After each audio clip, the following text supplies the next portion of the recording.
안녕하십니까. 디지놀이의 민경국이라고 합니다. 오늘 데이터 파이프라인에 대해서 얘기를 좀 해볼까 합니다. 넘겨드리도록 하겠습니다. 네, 안녕하세요. 데이터 공작 수 인공지능 스터디 29회를 시작하도록 하겠습니다. 오늘은 디지놀이 대표이신 민경국 대표님께서 데이터 파이프라인 통합 구축과 운영 경험 공유에 대해서 세미나 해주시고요.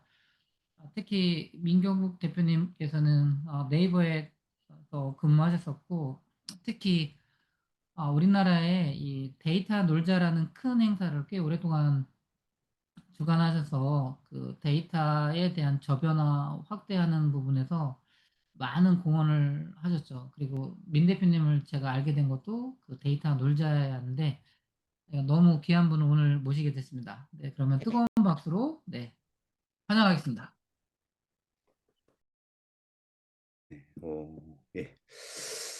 일단 뭐 여러 가지 얘기들을 좀 할 거고 대표님 통해서 이야기를 들었을 때 개발자보다는 뭐 대표님들도 많이 계시고 다양한 분야에 계시다고 해서 제가 회사 다닐 때 뭐 저희 이번에 중기청장 되신 뭐 한 대표님이나 이런 분들하고 회의하듯이 좀 기술적인 부분을 빼고 좀 얘기를 해볼까 합니다. 그래서 이제 먼저 사진에 여기 커서가 보이는 건가요? 아니면 제가 이걸 이렇게 해야 되나? 네, 이렇게. 마우스 잘 보이고 있습니다. 네. 아, 마우스도 보이나요? 요게 저거. 요게 누군지 아십니까? 데이터 얘기할 때 빠지면 안 되는. 모르시겠죠? 아시는 분 혹시 계신가요? 그러니까 사실 오랫동안 인공지능 얘기가 지금 되고 있지만 빅데이터 시대 한 15년 정도 됐는데요. 그 시대를 연 더그 커팅이라고 하는 하둡을 만든 사람입니다. 그래서 제가 이제 요게 이제 네이버 앞이고 네이버의 더그 커팅을 그 사내 세미나에 제가 이제 초대해서 사내 세미나 마치고 같이 네이버 직원들하고 데이터 놀자 하시는 분들하고 해서 같이 맥주 한잔 하고 그리고 제 옆에 계신 요 분이 그 데이터 놀자 할 때 그 연사들 뭐 저희 이제 컨퍼런스 같은 거 가면 연사들 여러 명 신청하면 걸러내는 그 뭐라고 해야 되나요? 검수라고 해야 되나 발표자 선정 발표자 선정을 하셨는데 당시에 시립대학교 4학년이었어요. 그래서 이제 제가 가지고 있는 철학은 뭐냐면 실력은 나이나 경력에 비례하지 않는다.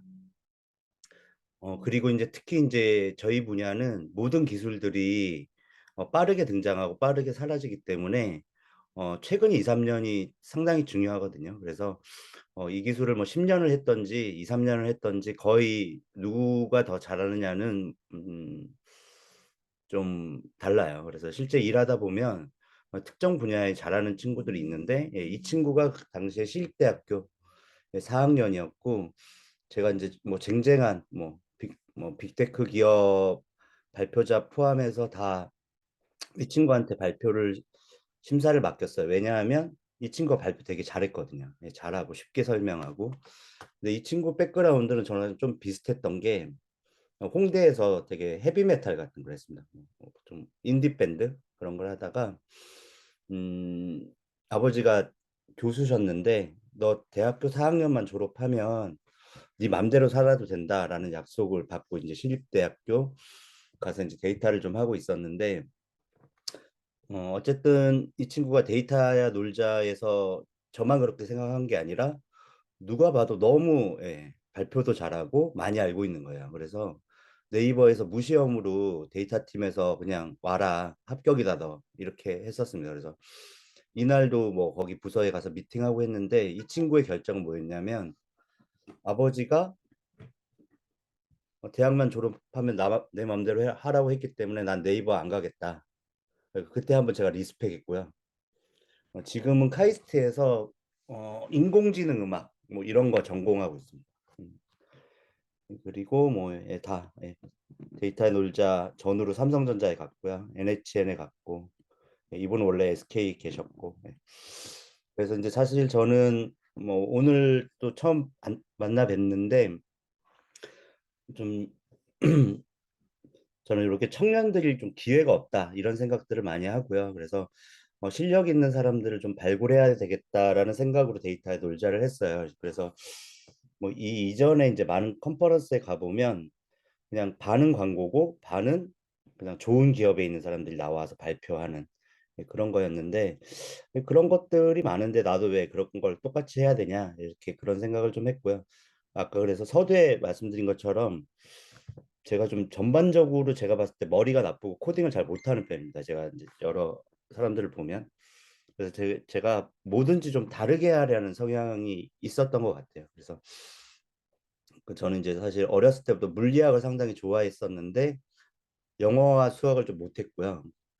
그래서 물리학과에 가서 뭐 남들이 하는 뭐 양자역학이나 뭐 이런 걸 못하고 그냥 고전역학 테두리에서 뭐 로켓 같은 걸 만들거나 뭐 이런 작업들을 좀 했고 15년 전에 전에도 한번 시도를 했었는데 이번에 사업을 한 것도 그렇습니다. 그래서 좀 이야기가 길었는데 제가 오늘 얘기하고 싶은 건 실전에 대한 부분들을 좀 여기 계신 대표님들하고 말씀을 나누면 좋을 것 같아요. 그래서 제가 이제 사실 캐시 슬라이드, BTB, 이 BTB도 상당히 좀 재미난 얘기가 있는데 이거 녹화돼서 얘기해야 되나? 뭐 모르겠습니다만은 뭐 하여튼 최태원 회장이랑 그 유학 동기인 중소기업이 BTV 보시는 분들도 계시겠지만 시청 로고를 다 가지고 있어요. 이게 어떻게 비즈니스적으로 가능한지 모르겠지만 가산에 있는 회사인데 그래서 여러분들이 보는 모든 시청 로고를 가지고 있어서 제가 캐시 슬라이드 이후에 BTV에 갈 때 돈이 많으셨기 때문에 너 얼마 받는지 모르겠는데 우리 타겟팅 시스템 필요하니까 광고 타겟팅 시스템 필요하니까 그냥 2배 줄게 와라 라고 해서 제가 원래는 캐시 슬라이드에서 라인으로 가는 거였는데 3개월 늦게 가겠다고 하고 여기 갔다가 연봉 2배 올리고 라인으로 갔습니다. 그리고 뭐 라인에서 클로바 갔다가 네이버 쇼핑 쪽에 맨 끝에 있었고요. 그리고 제가 항상 어디 가면 하는 얘기가 저희보다 큰 데이터 파이프라인을 구축한 곳은 우리나라에 없어요. 그래서 제가 면접 보러 가면 약간 강의를 하고 오는 느낌도 좀 받고 그래서 뭐 제 자랑 같지만 사실 이 데이터와 관련돼서는 되게 오염이 많은 것 같아요. 인공지능도 비슷한데 음, 사실 더그 카팅이 만들었지만 실제 판매는 클라우데라가 하거든요. 그래서 이걸 팔아야 하는 사람들의 속성 때문에 좀 불필요한 곳에 빅데이터 솔루션을 많이 적용한다. 그래서 제가 좀 단적으로 얘기하면 국내에서 네이버나 카카오, 사실 카카오도 조금 데이터가 적은 편인데 네이버 정도가 아니면 사실 빅데이터라고 하는 모든 말들은 사실 필요 없는 말일 수도 있다. 예. 굳이 비싼 빅데이터 솔루션과 아키텍처와 기술들을 되게 정보의 홍수잖아요. 그래서 이제 그런 말들이 다 어디서 오는지 자세히 보면 그걸 팔아야 되는 업체에서 만들어내는 거거든요. 그래서 그것들을 조금 실전적으로 적용할 때는 좀 잘 생각을 해야 된다라는 좀 말씀드리고요. 화면을 넘겨보겠습니다. 어떻게 넘기냐?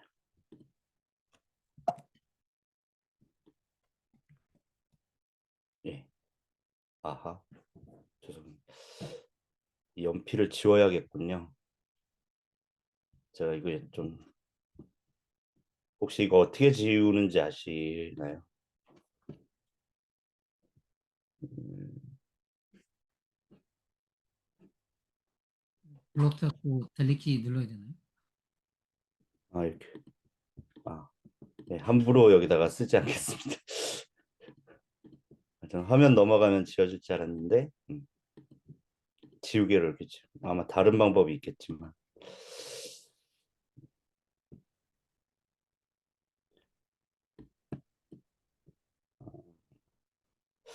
그래서 여기 화면에 있는 말은 제가 이제 사업을 하면서도 하는 얘기고, 데이터를 하면서도 하는 얘기인데, 이게 뭐 녹화돼서 어디에 공개가 되나요? 네, 저희 데이터 공작소에서 공개가 됩니다. 그러면, 외부 분들도 볼 수 있는 거죠? 네네, 네네.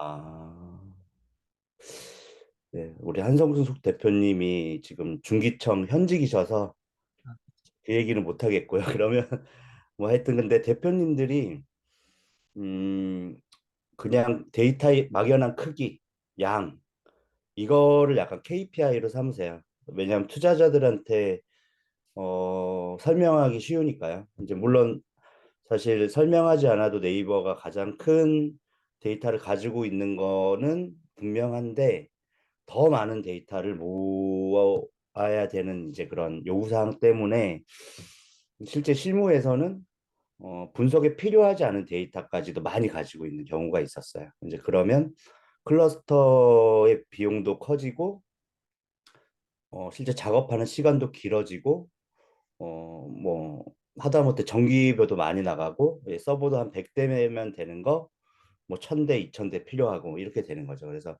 이런 이제 의사결정이 뭐 대표님들 많이 계시니까 좀 그런 의사결정이 전반적으로 불필요한 작업들을 많이 하게 된다라는 거고 사실 이제 그것 때문에 어떤 시장의 변화나 요구사항을 맞추는데도 2, 3일이면 되는 게 뭐 한 달이 되고 두 달이 되기도 한다. 그래서 이게 처음에는 당장의 시장의 요구사항을 맞춰주는 뭐 예를 들면 우리가 가장 데이터가 많다. 데이터가 가파르게 증가하고 있다는 투자자들의 요구에 맞춰줄 수는 있지만 차후가 되면 그게 약간 발목을 잡는 뭔가 빠른 시장의 변화나 이런 데 대응하기 어렵다라는 좀 사례가 있고요. 캐시 슬라이드 서비스들은 아마 다들 좀 나이가 있으셔서 모르시겠지만 그 잘 들리시나요? 네. 네. 캐시 슬라이드 서비스는 잘 모르시겠지만 그 락스크린 이렇게 핸드폰에 광고 떠서 광고 보면 뭐 10원, 100원 뭐 이렇게 하는 음, 서비스였고 데일리 1 유저가 한 300만 정도까지 갖고 엑싯한 MBT 회사고요. 거기 있을 때 제가 처음 갔더니 그 리타게팅 광고라고 해서 어떤 광고에 노출된 사용자 중에 실제 구매한 사용자를 다시 타겟팅해서 광고하는 그런 광고들이 있었고 그 광고는 효율이 좋기 때문에 다른 광고에 10배나 20배 정도 광고 가액이 책정이 돼 있었는데 한 달에 그런 리타게팅 광고를 3개밖에 못했어요. 그래서 왜 3개밖에 못해나 이렇게 봤었고 사실 이제 그때가 한 14, 15년 전 제 데이터 엔지니어링이 처음 시작되던 시점인데 원래는 이제 백엔드 개발자였습니다. 백엔드 개발자였는데 제가 호기심이 많고 백엔드를 개발하다 보니까 나보다 더 잘하는 사람이 많다 보니 나도 데이터 해볼까라고 생각하고 있던 차에 아무리 봐도 제가 이제 물리학을 해서 그런지 모르겠지만 뭐 하루에 200만, 300만 들어오는 서비스지만 클러스터를 계속 돌려서 한 달에 3개밖에 타겟팅 광고 3개, 광고 3개밖에 타겟팅을 못 한다는 게 도무지 좀 이해가 안 가더라고요. 그래서 그걸 이제 호기심 있게 이제 왜 요즘엔 LLM을 엄청 호기심 있게 많이 파시는 분들이 있는데 저는 이제 호기심을 가지고 계속 들여다봤습니다. 계속 들여다보고 근데 이제 많은 개발자들이 이제 저랑은 좀 다른 게 그런 호기심을 가졌을 때 기술을 계속 봅니다. 기술을 계속 보는데 저는 좀 휴먼 에러를 봤어요. 왜 3개밖에 안 될까 해서 이 사람 저 사람 물어봤더니 이게 빅데이터라는 게 사실 우리가 스타트업인데 네이버 정도 돼야지 기술을 가지고 있다. 그래서 스타트업에서 뭐 네이버 있는 사람 뽑을 수도 없고 인력이 없어서 첫 번째는 자체 인력을 가지고 있지 않고 네이버에 다니시는 어떤 분한테 집사람 명의로 공개된다고 했죠. 뭐 하여튼 그렇습니다. 뭐 그래서 외주를 주고 있었다. 외주를 주고 있어서 일단 그 사람 업무 시간에는 얘기가 잘 안 되고 뭔가 의사 전달도 잘 안 되고 뭐 이런 광고를 이렇게 타겟팅 해주세요라고 메일을 보냈는데 한참 만에 돌아오니까 또 다른 거고 그럼 다시 또 메일 보내고 며칠 기다리고 이렇게 하다 보면 한 달에 3개. 근데 이제 광고 영업들은 너무 갈망이 심한 거죠. 다 그 자기 실적인데 이런 거 팔면 10배, 20배 단가로 팔 수 있으니까. 근데 광고 인벤토리는 충분한데 이제 타겟팅이 안 되는 거죠. 네, 타겟팅이 안 돼서 그러면 이거를 팀을 내재화해야 되겠다. 근데 이제 사실은 14, 15년 전에는 빅데이터라는 말이 갓 시작됐기 때문에 관련 인력이 없었거든요. 없어서 이제 제가 했던 거는 주변의 스타트업 중에 이런 비슷한 거를 그래도 할 수 있는 곳이 있는가 찾았고 있어서 저희 대표한테 우리가 투자 받아서 회사 건물도 삐까번쩍하고 맥주 냉장고도 있고 뭐 되게 스타트업처럼 되어 있는데 그분들을 불러가지고 저녁에 맥주도 사주고 대표님이 피자도 사주고 그냥 개발자들은 기술 얘기하는 거 좋아하니까 그렇게 하게끔 좀 지원을 해줘라. 그렇게 해서 그 지원을 해줬고 그 안에서 이제 많은 걸 물어봤어요. 제가 어떻게 하는 거냐. 저도 이제 처음 시작하는 거였기 때문에 그랬더니 이런 분들이 이제 오픈 소스고 동료 의식이 강하다 보니까 거의 자기 회사 서버의 코드를 그냥 거의 열어가지고 저희 회사한테 막 주기도 하고 사실 이걸 이제 컨설팅으로 접근하면은 맥주나 피자 값으로 사실 그 비견될 금액은 아니거든요. 그래서 그렇게 했고 그래서 단 3개월 만에 그 외주를 걷어내고 뭐 한 달에 3개 했었는데 한 달에 뭐 300개, 3,000개도 할 수 있는 속도를 마련을 했었죠. 그랬더니 근데 이제 이게 이제 광고에 인벤토리가 있기 때문에 자기들끼리 조정해서 한 달에 30개만 하자 뭐 이런 식으로 이제 조정이 됐습니다. 그래서 음 그리고 뭐 잘 아시겠지만 데이터 셀프 서빙 같은 것들도 광고를 집행하는 분들이 개발자한테 요청해서 리타게팅하는 게 아니라 자기들이 딸깍딸깍 하면 뭐 한강 주변에서 BH 광고를 보고 실제 주문한 사람들한테 멕시카나 광고도 보내줘라. 뭐 이런 것들을 그냥 뭐 했었고요. 사실 이게 이제 뭐 금방 설명한 것처럼 되게 심플합니다. 심플한데 이걸 한 달에 3개밖에 못 한다는 거는 뭔가 이제 얽히고 설킨 거죠. 얽히고 설켜서 이제 그런 것들을 좀 풀어가는 재미가 소프트웨어 개발도 있고 뭐 뭐든지 데이터도 마찬가지고요.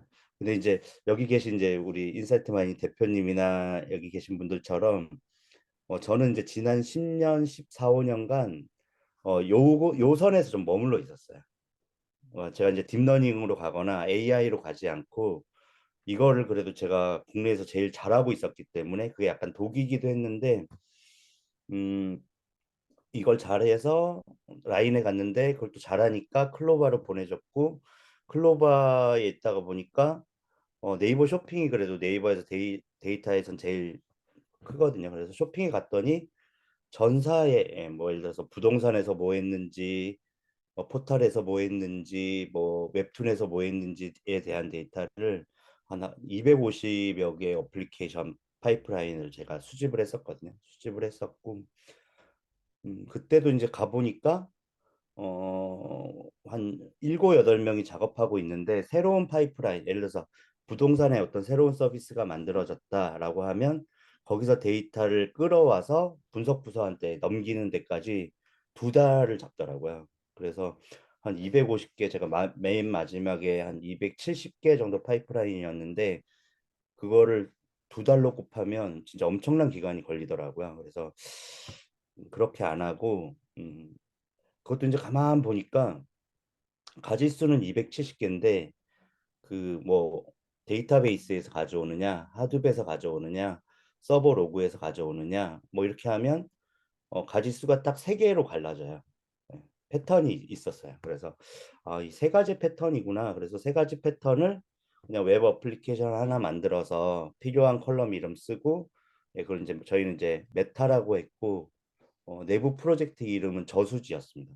왜 저수지였냐면 그때 당시에 이제 문재인 대통령 때인데 뭐 그 우리 이제 네이버 쪽에서 그 뉴 그린 정책 뭐 이런 거 하면서 네이버에서 데이터 댐을 만들어서 상생하는 모델을 만들겠다 뭐 이런 프로젝트가 있었기 때문에 그럼 이제 데이터 댐 하부의 파이프라인이니까 저수지 뭐 이렇게 저희는 불렀었고요. 이제 그거 만들 때 세 가지 패턴 안에 있는 거는 그냥 웹에다가 뭐 컬럼 이름, 데이터 소스 위치 뭐 이런 걸 넣으면 그냥 뭐 자동으로 생성되는 그런 걸 만들어서 그래서 뭐 그런 걸 했었습니다. 그래서 제가 어,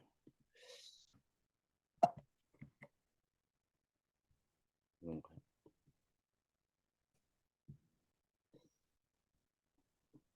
음,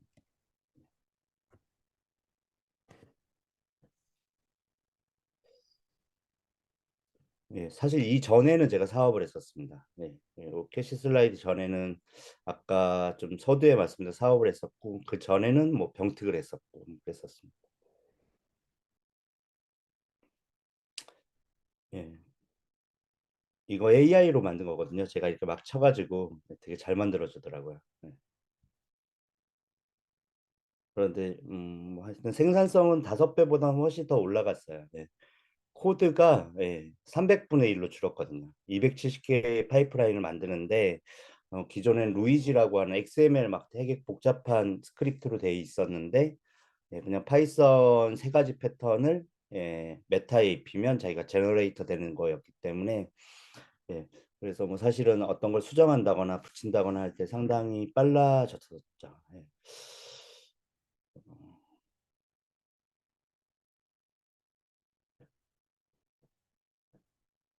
음, 그래서 사실은 여기서 이제 핵심은 뭐냐면 전 좀 복잡하고 어려운 걸 싫어하거든요, 제가. 그래서 좀 어떻게 하면 그래서 이제 개발자들은 게으른 사람이 개발 잘 한다는 말도 있습니다. 그래서 어떻게 하면 게으르게 할 수 있을까? 어떻게 하면 이게 오류나고 하면 저희는 이제 9시까지 그 대표한테 보고해야 되는 BI 대시보드가 나와야 되기 때문에 그럼 이제 그거 보고 쇼핑에 어느 쪽 기획전, 어느 쪽 상품을 더 가중치를 줄 거냐 뭐 이런 의사결정을 하시거든요. 그래서 그런 걸 하기 위해서 그럼 막 새벽 4, 5시 아니면 주말 뭐 이럴 때 막 해야 되니까 코드를 줄여야 되겠다. 수만 라인 되는 코드 막 찾아가지고 디버깅 하는 게 너무 고달프다. 그래서 뭐 요런 꾀를 좀 계속 부리는 거죠. 꾀를 계속 부리고 근데 이제 좀 소프트웨어 시장의 슬픈 현실은 뭐냐면 꾀를 너무 부려가지고 진짜 오류가 안 나면 회사에서 여기 대표님도 계시지만 쟤는 하는 일이 뭐야 이렇게 돼서 잘린다고 합니다. 그래서 적절하게 오류가 좀 나긴 해야 되는데 예, 약간 이게 오래된 그 속설입니다. 너무 개발을 잘해도 잘린다 그래서 아무 문제가 안 나거든요. 그래서 저 사람 없어도 되나 보다라고 하는데 저는 그 정도는 아니었고 저희의 좀 포인트는 뭐였냐면 저희는 모으는 쪽이었지만 네이버는 뭐 또 구글도 그렇지만 모든 서비스들이 되게 사소하거나 뭐 저번엔 카카오는 엄청나게 큰 장애가 났지만 수시로 장애가 계속 납니다. 장애가 계속 나면 데이터를 보내는 것보다는 서비스가 더 우선이기 때문에 이쪽 파이프라인이 데이터가 흘러오는 게 끊어지거든요. 그러면 이제 저희는 한 250개, 270개 군데에다가 이렇게 빨대가 꼽혀 있으니까 사실 하루에도 몇 번씩, 새벽에도 몇 번씩 사실 장애가 나고 주말에도 몇 번씩 나서 제가 이제 회사를 그만둔 이유기도 한데 주말에 제가 예를 들어서 부동산이나 스포츠나 뭐 웹툰이나 뭐 이런 기타 등 부서의 개발자들한테 전화를 해야 되는 순간이 있어요. 너네 파이프라인 안 오고 있다. 그거 재가동하거나 오류 수정해라라고 하면 이게 천성이 좀 집에서 쉬고 있는데 전화할 때 저는 예를 들면 새벽 5시에 인지합니다. 그러면 이제 이때 전화하면 너무 실례겠지. 그러면 그러지만 9시까지 하려면 7시 반까지는 인지해야 되는 데서 7시 반까지 계속 기다리고 있어요, 제가. 지금 할까 말까, 지금 할까 말까 막 이러면서 근데 그게 조금 약간 마음에 짐이 되더라고요. 한 6년 정도 했었거든요. 그래서 그런 부분이 있고 그래서 데이터 혹시 이제 대표님들이 이런 데이터 일하는 분들이 분석이나 인공지능 하는 사람들보다는 좀 덜 화려한 직군이긴 해요. 이게 눈에 잘 안 보이거든요. 잘 안 보이는데 좀 이게 좀 네, 그래서 제가 이거 배우려고 하는 친구들한테도 좀 고달픈 직군이긴 하다. 예, 약간 밑바닥에서 예, 뭐 말도 파이프라인인 것처럼 뭔가 그래서 이제 뭐 이런 작업들을 했고 그래서 최소한 그런 걸 좀 없애려고 했어요. 그래서 제가 사실 그 네이버 쇼핑 데이터 부서가 좀 재미난 부서기도 하지만 저희는 이제 사내 이직 지금 용어를 까먹었는데 하여튼 무슨 용어가 있었는데 사내에서 다른 부서로 이동하는 게 되게 자유로운 편이어서 이 부서에만 사람 왔다 하면 다 단대로 도망가요.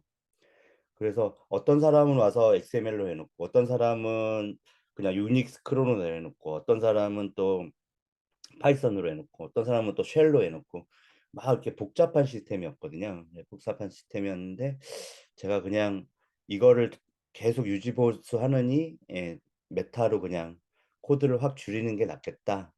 내가 편하자고 했었어요. 내가 편하자고 해서 좀 잘한 것 같지만 그래서 구축하는데 한 1.5년 정도 걸렸고 그 이후로 이제 운영했었는데 저희 파이프라인에선 장애가 거의 발생하지 않았습니다. 장애가 발생해도 제가 핸드폰으로 그냥 리스타트 누르면 이제 개선되는 정도였는데 이게 이제 원천 실제 서비스 부서 서비스 장애가 나는 건 어쩔 수 없기 때문에 좀 그런 걸 대응했었다. 그래서 안 잘린 것 같아요 그동안. 거기서도 장애가 안 났으면 얘는 왜 맨날 놀고 있냐 약간 이랬을 거기 때문에 그랬고요. 예. 그리고 제가 여기서 뭐 복잡성, 뭐 수동, 뭐 문서화 이런 건 이제 그냥 일반적인 개념이어서 할 거고요. 이 비표준 기술 스택에 대해서 좀 할 얘기가 있습니다. 이게 아마 대표님들이 계시니까 어, 저 이제 개발자인데 어, 그 제가 재작년 초에 네이버에 있으면서 잠깐 휴직을 하고 어떤 스타트업에 가서 핀테크 스타트업이었는데 거기 이제 컨설팅을 한 3개월 했었어요. 그래서 팀빌딩도 하고 했었는데 대표님이 이제 조찬 모임에 가셔서 MSA라는 기술을 듣고 오셨어요. 그 이제 MSA가 각각의 기술 블럭을 이렇게 잘게 쪼개고 외주화도 쉽고 이제 경영자 관점에서 이런 얘기를 듣고 오셔서 그 회사에 이제 탑다운 방식으로 뭐 개발자 한 4명 있는 회사였는데 MSA를 해라. 트위터도 하고 뭐 오라클도 하고 마이크로소프트 하고 뭐 AWS도 하고 다 한다. 우리도 해라. 라고 해서 했는데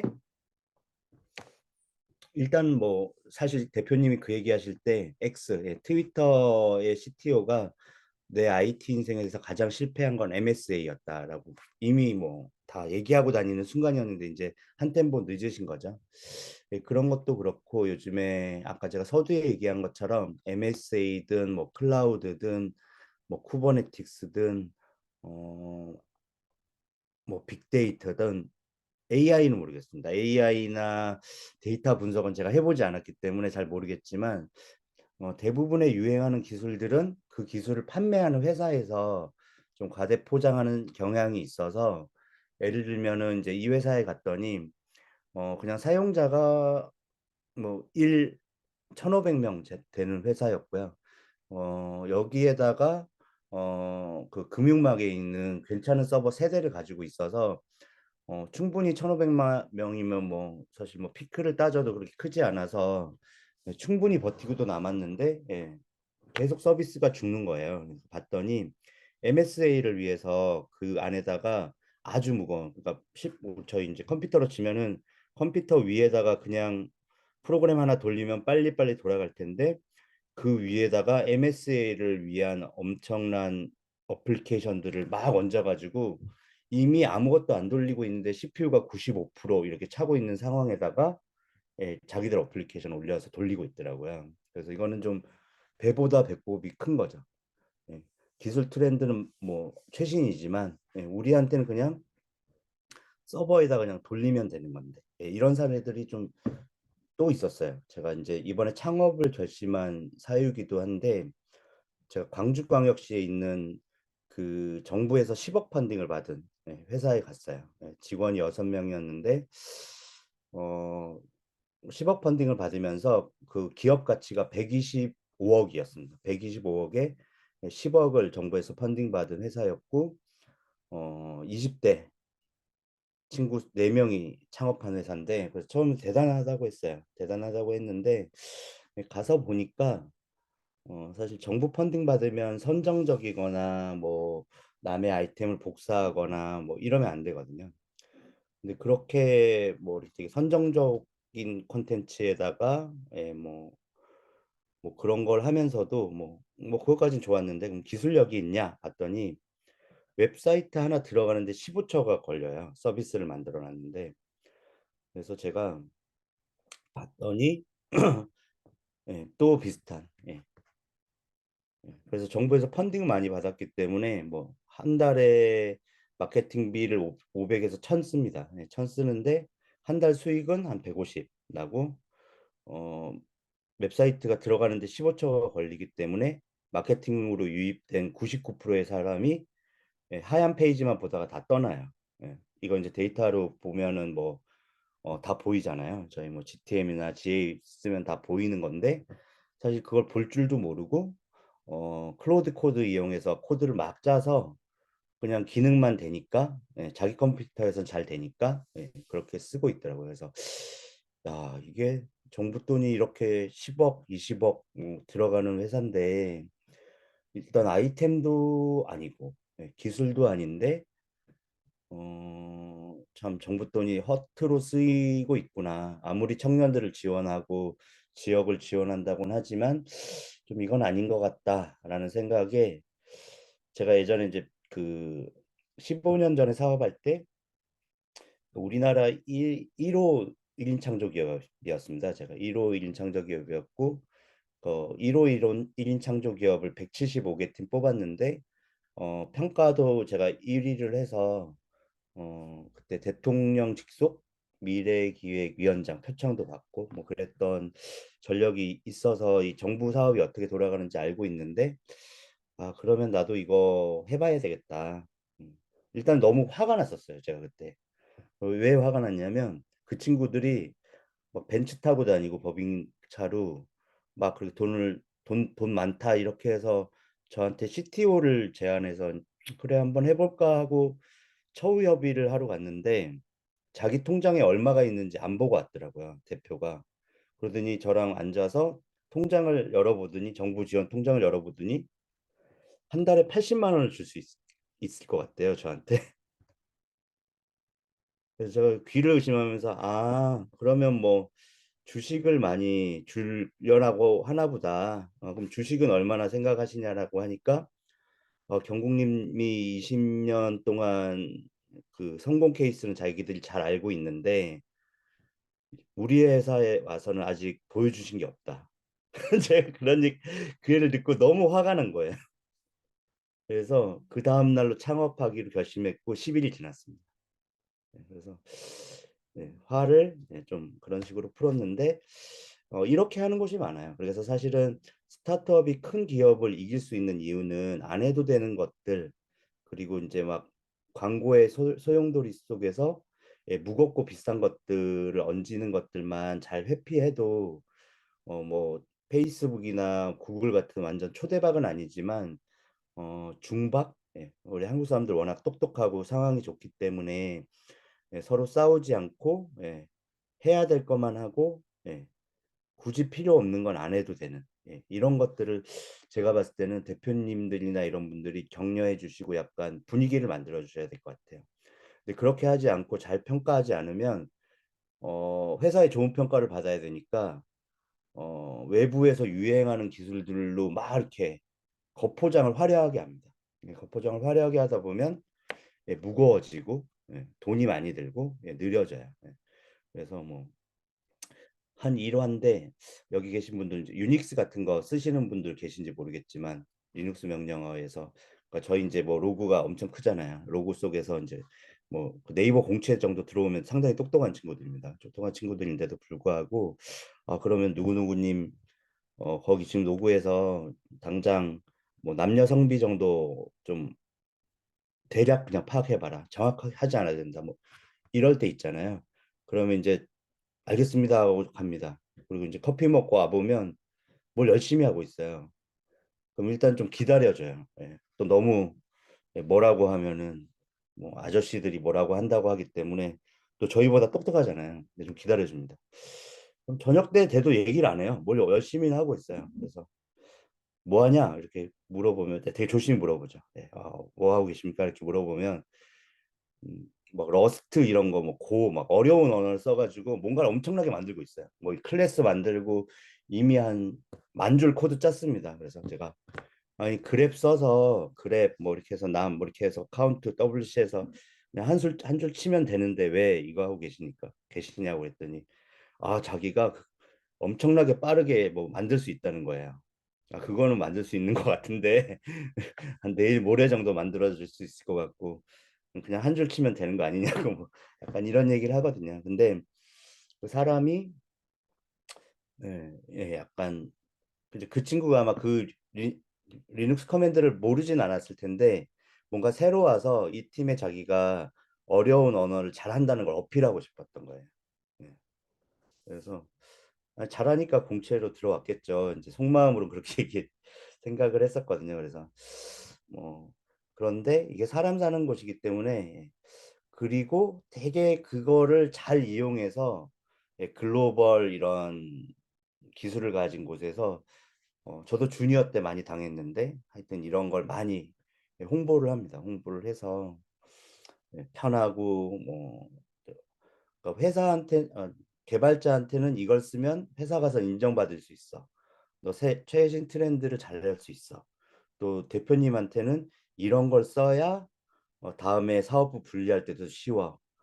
이거 뭐 이렇게 정규직 뭐 그건 아니지만 사업부 분리하면서 외주 이렇게 탁 끼워 넣기 쉬워. 막 이렇게 이제 약간 그 타겟에 맞게 잘 마케팅 하잖아요. 마케팅 하는데 이런 것들이 정말 그냥 우리가 뭐 제가 실전이라고 했는데 뭐 실전 무술들은 약간 화려한 기술들은 별로 없는 것처럼 그런 것들이 좀 있다. 그래서 좀 본질, 비즈니스나 이런 것들, 비용을 얼마나 낮추느냐 이런 것들이 좀 어, 필요하다. 뭐 이런 얘기들을 좀 이런 사례들 너무 많이 봐가지고요. 뭐 큰 기업, 작은 기업, 예.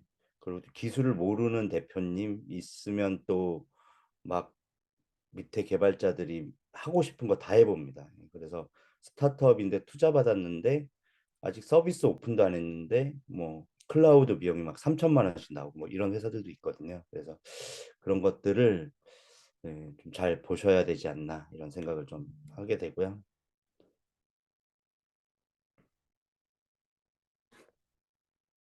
음, 아까 우리 그 이부일 대표님이 말씀하신 데이터에 놀자는 사실 뭐 제가 쇼핑에 있을 때도 마찬가지인데 요거 데이터 과학자와 엔지니어 간의 의사소통 장벽에 관한 이슈가 많았어요. 그러니까 15년 전에 특히 그랬거든요. 왜냐하면 저도 10년 정도 개발해봤지만 개발자 아닌 사람하고 대화해 본 경우는 기획자밖에 없었어요. PM이나. 근데 데이터 팀을 만드니까 뭐 그로스 해커 뭐 이런 얘기도 있지만 데이터 엔지니어, 데이터 과학자, 통계 베이스에 그때는 그리고 마케터 뭐 이런 사람들이 서로 얘기를 해야 되는데 말이 사실 좀 잘 안 통해요. 근데 이게 언제 더 말이 안 통하냐면 좀 제대로 된 분석 결과가 나와서 타겟팅이 되고 매출이 오르지 않으면 그럼 서로 탓을 하게 됩니다. 아, 그 데이터 과학자들은 저 개발자 개발 좀 한다고 하더니 10년이나 됐는데 이런 간단한 통계 개념도 모른다. 분산이 뭔지도 몰라. 뭐 약간 이러고. 데이터 엔지니어들은 쟤네들 뭐 석사하고 왔다는데 코딩도 못해. 약간 이러고. 마케터들은 쟤네들은 싸우느라고 바쁘고 시장이 어떻게 뭐 관심도 없어. 막 이러면서 이제 서로 다퉜거든요. 그래서 데이터에 놀자라는 행사는 약간 이런 세 사람들이 좀 회사의 장벽을 넘어서 좀 이렇게 얘기를 해보자. 뭐 이런 그래서 이제 그것도 놀자였고요. 뭐 제가 디지놀이도 놀자. 그러니까 사람들이 좀 마음을 열어야 모든 일들이 된다라는 것 때문에 좀 그런 얘기를 했었습니다. 그리고 좀 할 얘기가 많긴 하지만 네, 요게 이제 사실 그 저희 회사 좀 광고도 해야 되고 한데 뭐 그냥 되게 오래된 격언이죠. 아마 이제 선배님들도 잘 아실 텐데 뭐 심플한 게 가장 베스트한 거라고 하는 거고. 그래서 요즘엔 너무 사실 홍수잖아요. 네, 또 나날이 홍수인데 그리고 아마 요즘에 LMM이나 이런 거를 아마 분석하시는 분들 잘 쓰실 텐데 코드를 만드는 사람 입장에서는 저는 좀 옛날에는 뭐 AA도 하고 그 품질, 소프트웨어 품질도 조금 하긴 했었는데 뭐 예를 들면 SI 같은 데 가면 생산된 사람들이 생산된 코드. 근데 이제 SI의 다양한 인력들이 뭐 실력이 들쭉날쭉하기 때문에 PMO 조직 같은 데서 그 코드를 이제 계속 정적 분석도 하고 품질 측정도 하고 뭐 커버리 측정도 해서 이제 정량적으로 평가해서 어느 정도 정량적으로 안 들어오면 이제 코드를 머지하지 않는다거나 받지 않는다거나 이렇게 했었는데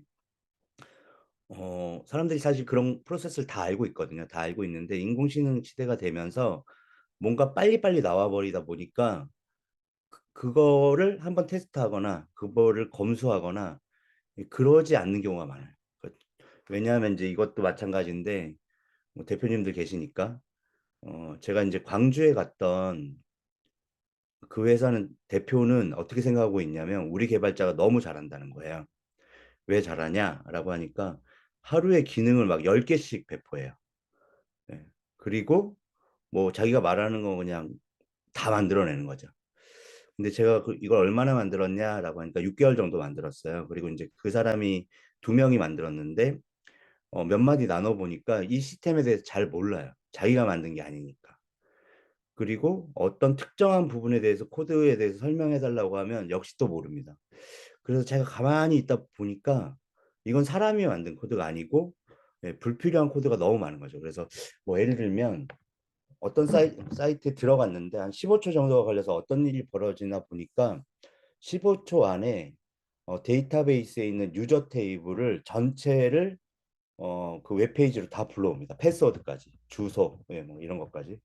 그리고 나서 로그인을 누르지도 않았어요. 그리고 이제 아이디 패스워드를 치면 데이터베이스에 가서 그거를 패스워드와 아이디가 맞는지 검증하지 않고 그 웹에서 합니다. 그래서 뭐 브라우저에 있는 콘솔 보기나 이런 걸 하면 내가 아닌 사람들의 패스워드가 다 노출돼 있는 거죠. 주소도 노출돼 있고. 예. 와, 근데 이렇게까지 만들어 놓고 그래서 제가 그 얘기들을 좀 젊은 친구들이고 제 아들이랑 같은 나이대 친구들이라서 마지막에 사실 안 해도 되는데 돈 받고 그냥 말아도 되는데 제가 그 얘기를 했어요. 개발자 둘을 앉혀놓고 너네 이 회사 꼭 망해야 된다. 너네가 만약에 이게 좀 성공해가지고 어, 조금이라도 잘 되면 앞으로 인생이 되게 힘들 거다. 예. 이게 뭐가 잘못됐는지도 모르고 이렇게 해가지고 운 좋게 또 무슨 또 브로커 껴서 투자 받아가지고 뭐 뻐기면서 법인카드 막 쓰고 다니고 그 또래 나이 치고는 성공한 것 같지만 이 개발자 오래 하려면 이렇게 해서는 안 된다 하면서 제가 어떻게 했냐면 다 모이라고 하고 이런 문제들을 하나 두 개씩 말해줬어요. 그랬더니 대표가 개발자들한테 뭐라고 하냐면 너 왜 그동안 나한테 거짓말했냐? 다 잘 된다고 하지 않았냐? 이러면서 서로 막 싸우고 막 난리가 나는 거예요. 그래서 참 아직 어린 친구들은 어린 친구들이구나 이런 생각을 했는데 이 친구들은 이제 사실 소프트웨어 개발의 한 사이클을 경험해 보지 못하고 인공지능이라고 하는 코딩 선생을 받아들이는 바람에 사실 이렇게 된 건데 어, 경력이 되는 사람들도 이렇게 되는 흐름이 있어요. 언제냐면 회사에서 너무 경쟁을 부추길 때. 얘는 개발 잘하고 너는 개발 못하고 뭐 이렇게 될 때 남을 이겨야 되잖아요. 그런 상황이 오면 검수할 시간이 부족해집니다. 그러면 그게 금방 말씀드린 것처럼 사실 그 광주의 회사는 존재감이 약한 회사이기 때문에 그랬지 마켓쉐어를 만약에 먹고 들어왔다고 하면 경쟁사에서 맨 먼저 하는 게 보안 허점이 없는지 보는 거거든요. 보안 허점이 그렇게 명확하게 있으면 뭐 보안신문이나 이런 데다가 딱 흘립니다.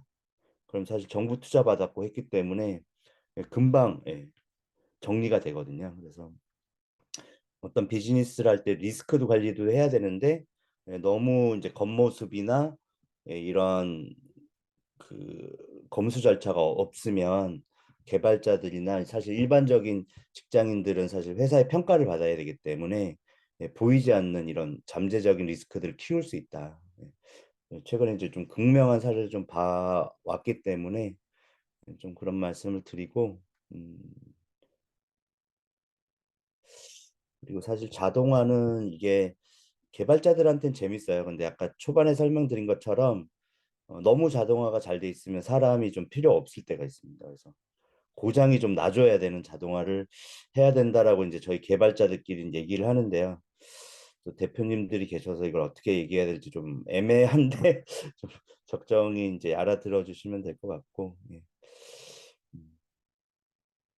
사용자는 사실은 뭐 제가 이제 쿠팡의 데이터 리더였고 지금은 강남원이가 있는 친구랑도 실험한 상황인데요. 뭐냐면 쿠팡도 아주 상당히 뭐 고도화된 뭐 데이터 분석을 많이 한다고 알고 있고 하는데 저 이제 개인적으로 물어보면 그래서 너 오늘 하루 종일 뭐 했는데 그러면 하루 종일 엑셀 했죠 이렇게 얘기하더라고요. 뭐 마케팅 할 때는 뭐 인공지능도 하고 뭐도 하고 엄청 고도화된 뭐 물류 최적화도 했다고 하지만 자기들은 엑셀 펴놓고 표준 분산 뭐 되게 고전적인 지표를 보고 또 외국에서 많이 온 그 리더들이 그렇게 일을 한다고 합니다. 그래서 그렇게 하는데 이제 걔네들은 실제 판매율 올리는 게 중요한 거니까 되게 고도로 데이터 분석을 해서 판매율을 막 0.1%, 0.1% 이렇게 올려왔는데 사용자 중심, 실제 그 판매하는 MD들한테 데이터를 잘 만들어서 그걸 그 뭐라고 하나요? 그 조정값을 조정할 수 있는 권한을 줘봤다고 합니다. 그랬더니 이 사람들이 그냥 코드로 되어 있는데도 그 조정값의 이름에 대한 그 자기 도메인 지식이 있잖아요. 그걸 보고 아 요거 이렇게 올려볼까 저렇게 올려볼까 했는데 단반에 매출이 20% 오르더라. 예. 그래서 데이터 과학 물론 이제 사실 데이터 분석하시는 분은 도메인 지식이 있어야 되지만 도메인 지식이 있는 분들이 간단한 데이터 조작으로 뭔가를 바꿀 수 있게 해주면 그게 상당히 큰 퍼포먼스가 나더라. 저도 이제 캐시 슬라이드 있을 때 그 광고 영업하는 분들이 있고 광고 집행하는 분들이 있는데 뭐 사실 급여로 치자면 광고 집행하는 분들은 좀 저임금 분들이에요. 근데 이분들은 거의 기계처럼 이제 광고 타겟팅된 아이디, 유저 아이디, 영업이 따온 사용자 요구사항 이런 걸 보고 이제 세팅을 해서 광고를 트는 사람들인데 이 사람들한테도 저희가 비슷하게 광고 이 실제 시스템 리타게팅 시스템을 조작하게 해준 적이 있어요. 근데 우리는 이해 못하는 그 사람의 감 있잖아요. 감으로 조정하는데 되게 상당히 그 효율이 올라가는 걸 저희가 봤었거든요. 그래서 그런 것들을 만들어내는 게 예, 뭐 인공지능이나 뭐 여러 가지 ML이나 뭐 여러 가지 기법들이 있겠지만 그 기법을 넘어가는 사례를 제가 좀 봤었다. 예. 사실 네이버에서 못 봤습니다. 네이버에서 못 본 게 어, 그냥 전 데이터 주고 그 사람들하고 약간 소통할 수 있는 벽이 별로 없었어요. 스타트업처럼. 예, 그 사람들이 뭘 하는지 데이터가 잘 왔다 이 정도만 했었어서 그래서 사실 그게 뭐 더 훌륭한 데이터 과학자들이 있었겠지만 네이버에 저희가 했던 뭐 캐시 슬라이드나 이런 작은 스타트업에서 그렇게 실험해 봤던 것 같은 다이나믹함이 예를 들면 사실 이제 너무 고차원적인 분들이 있어서 뭐 함부로 가서 뭐 이건 이랬다 저렇다 말을 꺼내지도 못해요. 다 박사님들 계셔가지고 예, 그래서 그게 약간 약이 되기도 하고 독이 되기도 한다 이런 말씀 드리고 싶고요. 저희가 이제 그 이번에 제가 다시 사업을 하면서 꺼냈던 아이템은 모비탈 펫이라고 하는 그 어, 인공위성 애완동물이라고 하면 또 요즘에는 안 된다고 해서 반려동물, 인공위성 반려동물이라고 하는 좀 설명하자면 한참 긴 한 2년에 걸쳐서 만들어야 될 것 같은 시스템. 저희가 한 2년, 3년 생각을 하고 있고, 지금 개발자들 4명하고, 상근 개발자 4명하고, 그리고 이제 비상군으로 이제 제가 그동안 커뮤니티하고 하면서 했던 한 7, 8명 카카오, 네이버, 뭐 글로바 이런 쪽 사람들이 비상군으로 좀 퇴근 이후에 도와주는 구조로 해서 만들어 갈 거고요. 여기는 이제 저희 이제 그 데이터 팀 중에 좀 재기발랄한 20대들이 있어서 인스타를 하나 만들었습니다. 그래서 오비탈 디지놀이 요거에 가입해 주시면 되고, 저는 이제 페이스북밖에 안 해서 페이스북 저랑 친구하실 분들은 페이스북에 디지놀이 이게 접니다. 그래서 5분이 남았으니까, 그래서 이제 다들 아시겠지만 여기 있는 디지놀이닷컴을 들어오시면 저희 회사 소개고요. 이 오비탈 팻이라고 하는 거는 요 골뱅이를 점으로만 바꾸시면 저희가 지금 하고 있는 서비스입니다. 그래서 한번 보여드리면,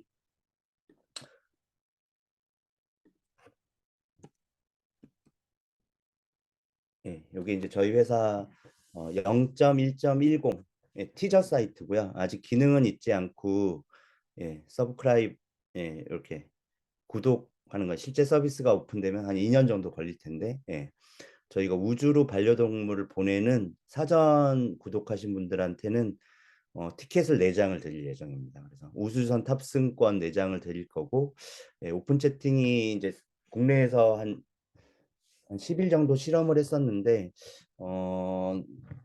이번 주부터는 저희가 이제 글로벌하게, 현재 서버가 글로벌하게 배포가 돼 있기 때문에 글로벌하게 약간 스페이스 덕후들을 좀 찾는 작업을 할 거예요. 그래서 이제 마케팅을 저희 내부적으로 이제 뭐 가서 해보고, 어느 나라에서 사실 우주는 지금 뭐 일부 강대국의 점유물이긴 하지만 사실 꿈꾸는 거는 그런 국가적인 장벽은 없잖아요. 그래서 정말 제가 라인에 있을 때지만 인도네시아 뭐 이런 데서 사실 트래픽이 엄청나거든요. 인구도 많지만 인도네시아가 될지 뭐 인도가 될지 아니면 아프리카 제3세국이 될지 모르지만 뭐 일단 그런 서비스를 좀 할 거고요.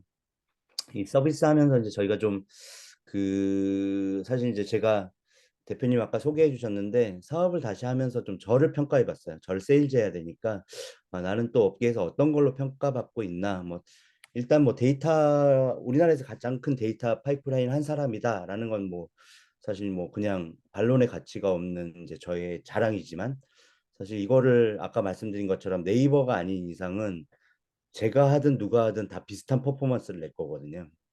어, 작은 데이터를 해본 분들이 네이버 가면 퍼포먼스가 안 나올 수는 있겠지만, 저는 큰 데이터를 해봤는데 네이버보다 큰 데이터는 없잖아요. 그러니까 작은 기업 가면 또 똑같은 거라서 이거 사실 내세울 건 없는 것 같다라는 얘기를 좀 했는데, 제가 약간 커뮤니티 비평가라고 음. 생각이 들더라고요. 제가 약간 어떤 기술 커뮤니티 행사에 가면 되게 비판적으로 봅니다. 하루 종일 와서 아무하고도 얘기하지 않고 가고 발표만 듣고 가면 뭐가 남을까? 예를 들면 발표는 반이 광고고 아까 말씀드린 것처럼 약간 부비트 랩이 많거든요. 그 발표대로 하다가는 약간 좀 안 되는 경우가 많아요.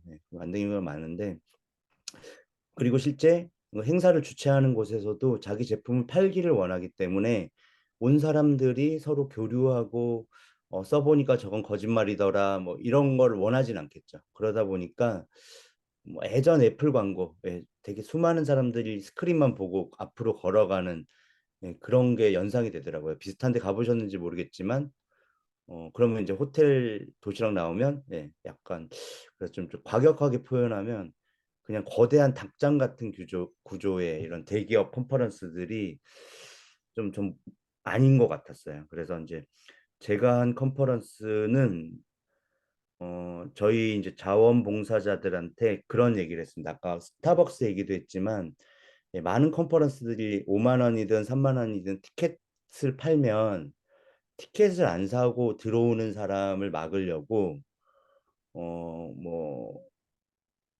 최근에 이제 뭐 한 컨퍼런스를 가봤는데 3층, 4층, 5층에 한 7, 8개 강의장이 있더라고요. 근데 7, 8개 강의장에 2명씩 강의장 앞에 세워놨더라고요. 근데 제가 아무리 봐도 저는 이제 티켓 없이 친구들 만나러 간 거기 때문에 제가 아무리 봐도 티켓 없이 온 사람은 저밖에 없어요. 그러니까 저는 들어갈 생각도 없었지만 만약에 저 같은 한 명을 맡기 위해서 열 몇 명의 자원봉사 친구들이 그 친구들도 티켓 사거든요. 티켓 사고 자원봉사하는데 5만 거의 한 10몇만 원이죠. 그 친구들이 강의 못 듣는 거죠. 그래서 제가 하는 행사할 때는 혹시 티켓 없는 사람이 오면 모른 채 해라 그냥. 왜 저희 왜 어른들이 책 도둑은 도둑도 아니라고 하잖아요. 많이 와야 뭐 10명 올 거고. 예. 사실 또 개발자들 순수해서 잘 그렇게 하지도 않습니다. 그렇게 하지도 않고. 근데 그 커뮤니티는 무슨 그 두려움이 있냐면 한 명이라도 난 돈은 들고 왔는데 왜 저 사람 공짜로 보내라고 하는 컴플레인을 받기 싫은 거죠. 근데 그걸 잘 생각해 보면 비용을 따져 보면 어떻게 더 큰 비용인지 그냥 컴플레인 오면 그냥 비용 돌려드리는 게 훨씬 싸지 않을까. 예. 그리고 저희 데이터에 오신 분들은 제가 뭐 국내 최초로 맥주도 막 드리고 막 그랬기 때문에 기분 좋게 가셔서 컴플레인 아무도 안 가셨습니다. 뭐 하여튼 그런 것처럼 예. 그래서 제가 또 합니다. 예. 여기가 이제 대표님들도 비슷하실 테고 예, 여기 인사이트 마이닝 대표님도 후원해 주셨고요. 혹시 여기 계신 대표님들도 후원하실 생각 있으시면 예, 말씀해 주시고 예, 일단은 그래서 제가 이런 걸 가지고 해왔기 때문에 좀 단언컨대 아마 보시면 예, 국내에서 예, 가장 좋은 예, 예, 발표진을 가지고 있어요. 예, 광고하는 거 싫어하시는 분들은 뭐죠? 예, 이상하고 그래서 한번 여기 이제 들어오시면 다 보실 수 있고요. 막 눌러주는 겁니다. 아, 잠시만요. 저희 그 바깥에 무선 키보드가 있는데 그게 좀 눌러지는 것 같습니다. 제가 잠깐.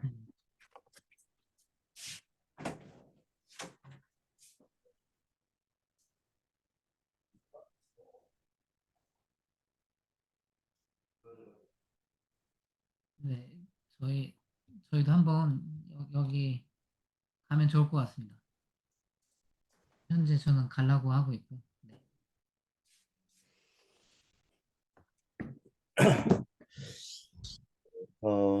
예. 사실 제가 이런 거 그랬어요. 되게 잘합니다. 듣도 보다 못한 우리나라에 없는 컨퍼런스. 예, 제가 10년 전에는 맥주를 주는 우리나라 최초의 컨퍼런스를 했다면 이번에는 이런 철학자분들도 좀 모시고요. 예, 미디어 아티스트들도 모시고 네, 뭐 이렇게 뭐 개발자 집만 해도 상당히 좋죠. 네, 좋고 뭐 네, 당근에 계시고 뭐 다 그렇죠. 그리고 좀 여기 대표님도 계신데 예, 좀 저희 회사 고문이기도 하신데 이분이 82세세요.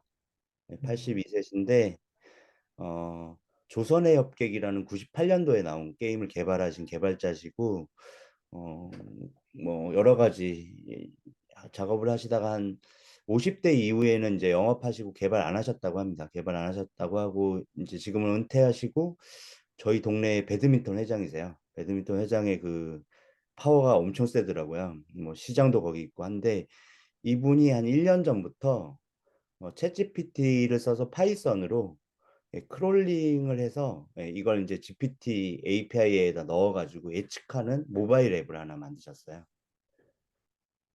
그래서 이제 저희 회사가 이제 뭐 네이버 출신 사람이 동네에 회사 차렸다고 하니까 찾아오셔서 뭘 물어보셨냐면 내가 이거를 우리 집 컴퓨터에다가 MySQL 깔고 이렇게 해서 공유기 통해 가지고 외부로 IP를 뺐다.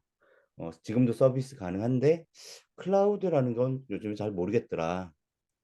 그래서 제가 3시간 만에 세팅해드리긴 했거든요. 그러면서 가만히 있어 보니까 이분을 필두로 해서 노안콘을 하면 잘 될 것 같다.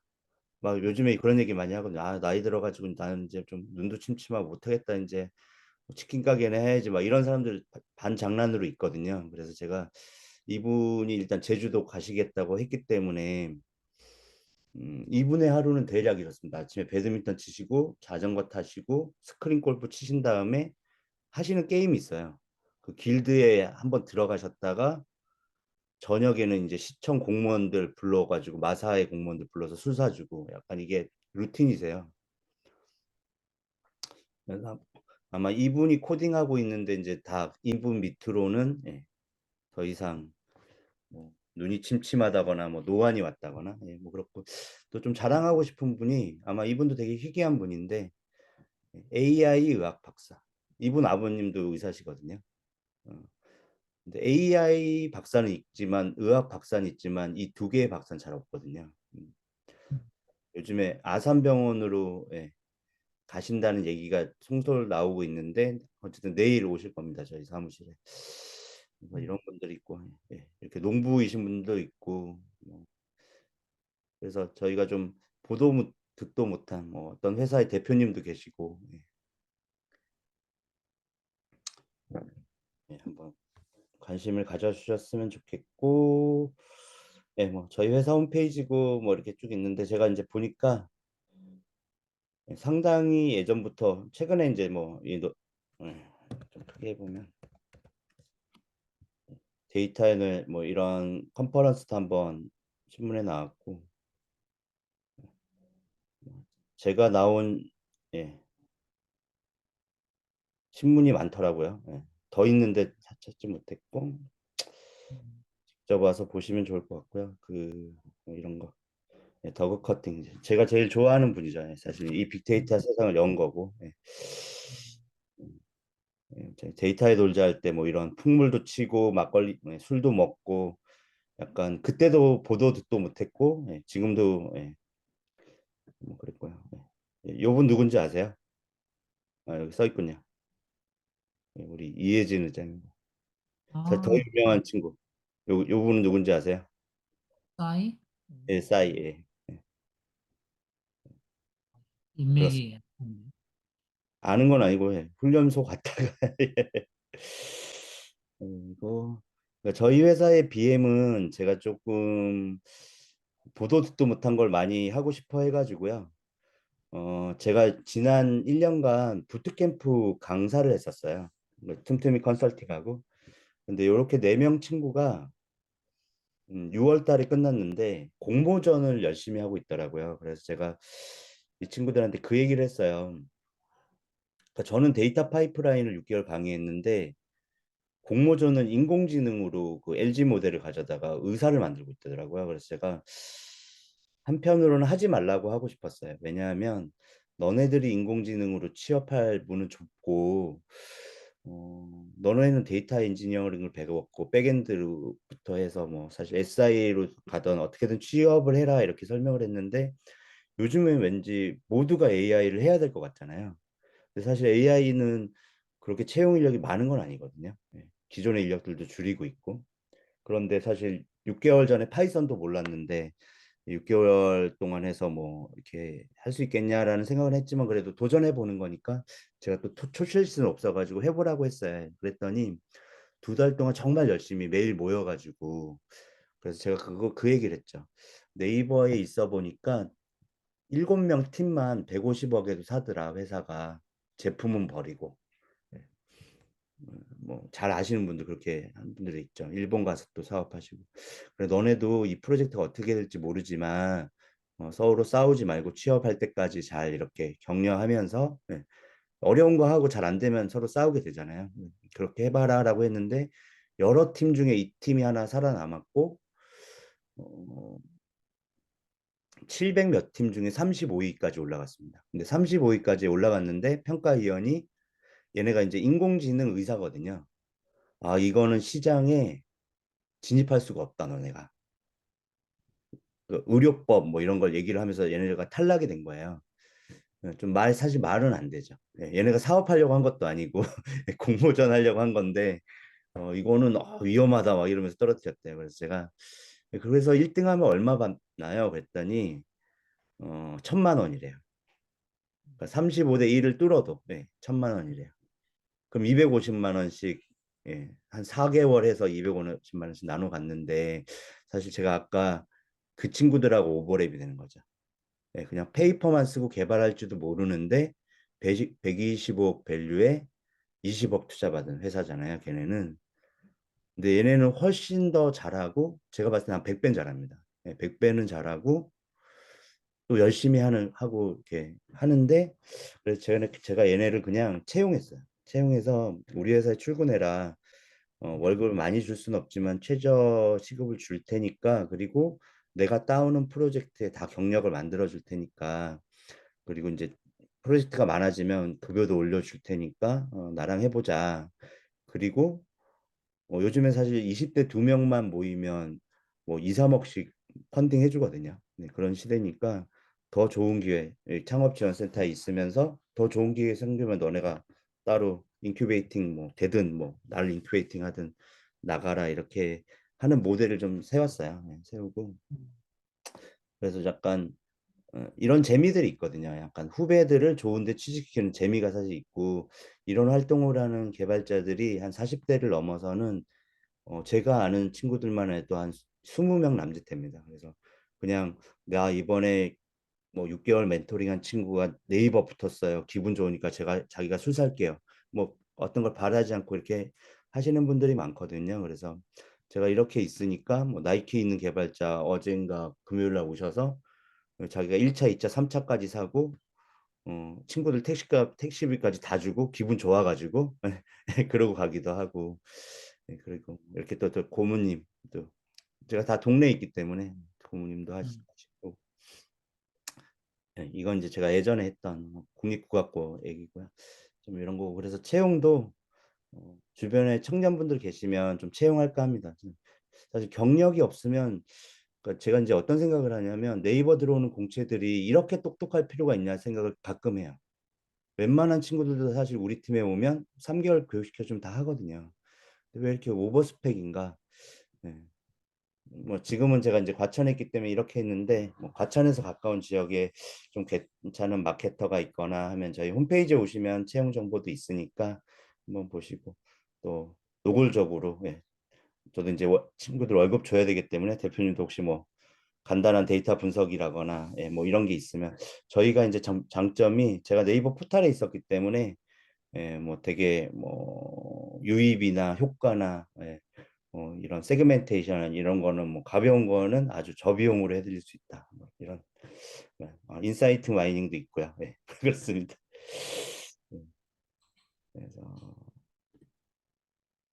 그래서 좀 말이 길었네요. 예.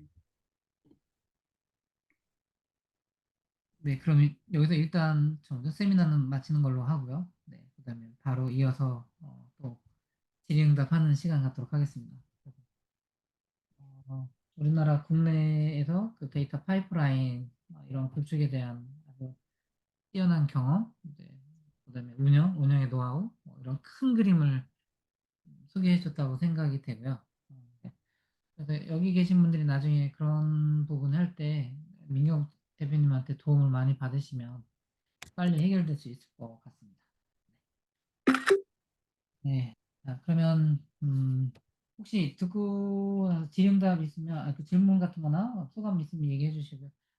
저는 그냥 아주 완전 초보자 입장에서 그몇 가지, 세 가지 단어가 뭔지 좀 궁금해서 첫 번째는 데이터 파이프라인. 저는 최근에 그러니까 이 데이터 파이프라인이라는 거에 대해서는 저는 최근에 듣고 있는데 과연 데이터 파이프라인이 뭐고 왜 데이터 파이프라인이라는 이런 단어나 이런 시스템이 나올 수밖에 없었을까라는 질문이 첫 번째 하나가 들고요. 두 번째는 데이터 엔지니어링이라는 것도 그 단어는 참 많이 들었는데 왜 데이터에다가 엔지니어링이라는 게 붙었을까도 조금 궁금하고 사실은 데이터에다가 사이언스가 붙은 것도 좀 개인적으로 궁금합니다. 왜 과학이라는 걸 거기 했을까? 그래서 과학이라는 게 필요했던 건가? 이런 생각도 들기도 하고. 세 번째는 아까 메타라는 걸 얘기하셨는데, 여기서 메타라는 거가 이게 데이터에서 메타데이터? 뭐 이거는 어떤 거를 얘기하는지 요게 좀 설명을 해 주시면 전체적인 흐름을 조금 더 잘 이해할 수 있겠다라는 생각 들었습니다. 마이크 꺼졌습니다. 예, 메타부터 말씀드리면 이게 어떤 정확한 용어는 아니고 저희 팀에서 좀 그냥 메타다 이렇게 얘기를 했던 거고 사실 이 메타라는 용어는 또 되게 다양한 분야에서 다르게 쓰이잖아요. 그래서 음. 이제 저희가 이제 말한 메타는 그겁니다. 실제 원천 데이터가 어디에 있느냐 이런 음. 정보들 그리고 음. 그 데이터 중에 어떤 것들이 필요하냐. 그래서 이제 어떤 데이터를 가져오는데 골격이 되는 필수 정보 속성들을 저희 이제 메타라고 음. 했고요.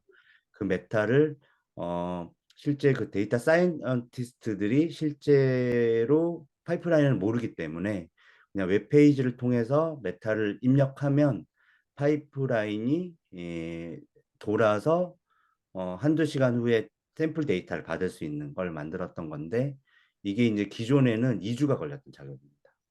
그러면 회의하고 뭐하고 이거 아니다 저거 아니다 이 컬럼 없다 뭐 성별은 빼달라 뭐 이런 커뮤니케이션 비용까지 포함하면요. 그래서 작은 웹페이지를 하나 만들고 그 페이지에 메타를 그냥 넣으면 자동으로 한두 시간 후에 메일로 초기 분석할 수 있는 데이터를 보내주고 그게 맞다고 하면 이제 저희가 이제 그거를 실제 프로덕션에 올려서 파이프라인 작업들을 하는 건데 그것도 이미 만들어져 있는 거를 복사해서 가면 되는 거기 때문에 코딩 작업은 거의 안 들었어요. 그래서 뭐 요즘엔 또 그거를 뭐 노코드라고도 하고 뭐 여러 가지 말들을 많이 쓰긴 하지만 어떻게 보면 노코드이기도 한 거죠. 우리가 한 것도. 예. 그리고 파이프라인이나 엔지니어링은 저도 이제 사실 물리학을 전공했고 이거를 약간 좀 정통으로 배운 건 아니다 보니까 그 정확한 학술 용어는 모르겠는데 제 느낌은 뭐냐면 파이프라인은 어디다가 이제 빨대를 꼽는 건데 빨대를 꼽는 곳이 처음부터 구멍이 나 있는 게 아니라 저희 외전에 보면 이렇게 삼각형 커피 우유 있지 않습니까? 그래서 세게 팍 꼽아야 음. 되잖아요. 그런 것처럼 모든 그 서비스를 만드는 사람들은 처음에 서비스 만드는데 혈안이 돼 있어요. 그러니까 시장의 변화에 따라서 빠르게 뭐 기능 같은 걸 막 집어넣거나 변경을 하거나 하기 때문에 차후의 데이터를 어떻게 줘야 되겠다라는 생각을 아주 뭐 조금은 하지만 하다 보면 이건 좀 포기하고 데이터는 모르겠고 왜냐하면 서비스가 성공을 해야 데이터 분석할 것도 있거든요. 시장에 나오기 전에도 자초하기도 하고 오류도 많고 한데 그래서 사실 처음부터 아주 그냥 느긋하게 다음에는 이 데이터 분석 이렇게 할 거니까 뭐 이렇게 만들자라고 설계하고 개발하는 조직은 시작은 다 그렇게 하지만 하다 보면 그렇게 안 되거든요. 일정에 못 맞춰서. 그래서 저희가 데이터 엔지니어들은 저는 또 좀 이 친구들아 교육하면서 비관적이었던 게 백엔드나 서비스를 개발해 본 사람들이 데이터 엔지니어를 해야 돼요. 왜냐하면 저희가 데이터 달라고 예를 들면 이제 C레벨 분이 이번에 부동산에서 무슨 서비스 시작했는데 그 서비스에 대한 사용자 데이터를 가져와라. 2달 안에 가져와라. 이렇게 미션이 떨어집니다. 그럼 2달 후에는 우리는 어떤 이제 판매 뭘 하겠다라고 하는데 그럼 일선 부서에 가봅니다. 미팅을 하러 가보면 이 사람들이 회사에서 무슨 뭐 떼인 돈 받으러 온 사람 취급을 해요. 저희를. 바빠 죽겠는데 지금 이 서비스의 기능 만들기도 바빠 죽겠는데 분명히 쟤네들이 오면 이거 왜 데이터 안 떨어지게 해놨어요. 데이터 이상하게 떨어져요. 라고 하면서 자기들 시간을 갉아먹을 거다. 근데 저희 일을 해주는 거는 자기 서비스, 당장 고객이 요구하는 거랑은 상관없잖아요. 그럴 때 이제 사실 경력이 필요한 건데 어, 너네가 최소한만 하고 우리가 가져갈 수 있다라는 걸 사실 이제 증명해야 됩니다. 그때. 그냥 너네가 거기 백엔드 단에서 좀 코드를 열어줘라. 그럼 우리가 코드 바꿔서 아예 우리가 떨궈서 가져가겠다. 막 이런 식으로. 우리도 루비 온 레일즈 해봤다. 뭐, 우리가 하고 테스트하고 너네한테 검증할 시간까지 다 줄 테니까 뭐 이렇게까지 얘기하면 반은 안 열어줘요. 그래도 자기 서비스기 때문에. 근데 반은 위에서 너무 푸시가 가면 열어줍니다. 그리고 안 열어주는 것도 우리가 이렇게까지 얘기하면 자기들이 업무를 조정해요. 근데 이제 이게 좀 경력이 안 되시는 분들이 가면 이제 얘기가 안 되죠. 그래서 약간 좀 다른 말로 전투력이 높아야 되는 이미 개발을 다 경험한 사람들이 파이프라인을 하는 좀 그런 일들이고요. 그래서 약간 없는 구멍에다가 이렇게 막 꼽는 거고, 엔지니어링도 마찬가지입니다. 이게 다 깨끗하게 되어 있는 곳에 그냥 블럭을 갖다 끼는 게 아니라 도저히 안 들어가는, 여기 터널을 뚫어야 되는데 도저히 뭐 암석이 있어서 안 들어가는 곳을 어떻게 하면 이게 뚫리냐, 너스레라도 떨어서 나 옛날에 그 서버 다 개발해봤는데 뭐 그렇게 떨구면 되잖아요, 이런 식으로 약간 그 자존심을 자극해가지고 받아내는 방법도 있고, 뭐 약간 뭐 그런 이제 통합해서 엔지니어링이라고 할 수 있는지 모르겠지만, 이제 그런 일들이 많고요. 그리고 이제 사실 데이터가 커지면 뭐 이걸 어떤 식으로 압축할 거냐, 뭐 필요 없는 컬럼들하고 필요 있는 컬럼들을 좀 물리적 디스크로 어떻게 나눌 거냐, 뭐 이런 것들은 이제 좀 어, 어느 정도 이제 커지면 대두되는 이슈기 때문에 이제 그런 거는 이제 좀 저희도 가지고 있는 스킬이겠지만, 아까 말씀드린 것처럼 그래서 제가 이제 만약에 이제 대표님들이 두 가지 키워드만 한다면 제가 봤을 때는 네이버, 카카오 이렇게 이지 않고 어, 뭐 인터파크는 모르겠고 하여튼 중견기업만 정도만 된다면, 제가 만약에 사장이라면 그냥 버셀이라고 하는 그 클라우드 바스 시스템이랑 수파베이스라고 하는 데이터베이스 시스템 두 개만 가지고도 그냥 어떤 기업이든지 서비스할 수 있지 않겠나. 그래서 일당 한 30만 명 정도 들어와도 뭐 월에 서버 비용 뭐 5만 원, 10만 원이면 되지 않겠나. 그런데 많은 곳들이 AWS 영업, 뭐 오라클 영업, 어디 영업 다 받아들여서 수억 대의 시스템을 만들죠. 근데 잘 마음을 사람들이 안 쓰고. 그래서 제가 뭐 하여튼 그렇습니다. 그런 좀 저희가 봤을 때는 마케팅 거품이 많이 껴있다, 이 시장에. 그런 생각을 좀 하게 되네요. 대표님 좀 전에 해줬던 그 두 개는 채팅으로 한번 다시 해주면 제가 못 적었는데 해주면 좋고, 제가 제가 이해한 그 메타데이터를 조금 설명드리면, 제가 쓰는 이제 메타데이터는 보통 분석을 하기 전에 데이터가 오면, 그러니까 열이 있잖아요, 예. 열이 행은 보통 만약에 사람이라고 한다면 행은 보통 개체라고 해서 이제 사람 2분의 1, 뭐 민경국 대표님 뭐 이런 식으로 쭉 돼 있고, 거기에 뭐 성별, 뭐 나이, 키, 몸무게, 뭐 주소, 뭐 소속, 전공, 뭐 연봉 이런 식으로 쭉 온다 한다면 돼 있을 때, 제가 알고 있는 메타는 뭐냐면, 만약에 그 성별이라고 한다면 그 이 성별을 젠더라고도 할 수도 있고 섹스라고 할 수도 있고 여러 가지로 표현할 수 있는데, 여기서는 만약에 젠더로 돼 있다. 그럼 젠더라는 이름은 성별이고, 그다음에 성별에 남자, 여자, MF 뭐 또는 1, 2 이렇게 들어올 수 있는데, 여기에서는 예를 들면 1, 2가 들어왔다. 그러면 1은 음, 남자를 의미하고 2는 여자를 의미한다. 그리고 음, 여기는 숫자로 되어 있기 때문에 뉴메릭이고, 뭐 그다음에 만약에 그 자릿수는 한 자리만 필요하니까 예를 들면 뭐 1비트 이 정도 필요하다, 이렇게 쓰여져 있는 거를 저희 쪽에서는 뭐 메타데이터, 그래서 음, 설명 데이터 뭐 이렇게 표현을 하거든요.